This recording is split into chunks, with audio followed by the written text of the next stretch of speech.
Sabi ko sa inyo eh, this live stream of Attorney Claire Castro, puro kasinungalingan at propaganda.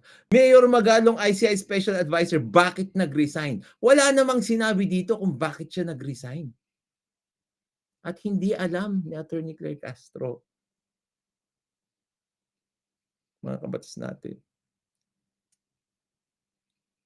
Yung totoong dahilan. Ang alam niya lang, gusto na nila siyang tanggalin.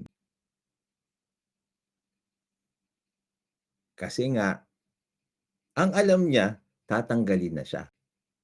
Kasi nga, Magalong made it work. ICI is actually working. O ngayon, sino mag-iimbestiga sa ICI? Sige nga, sabihan nyo nga ako, how will it work now? They have to appoint someone to investigate. Sino pagkakatiwalaan?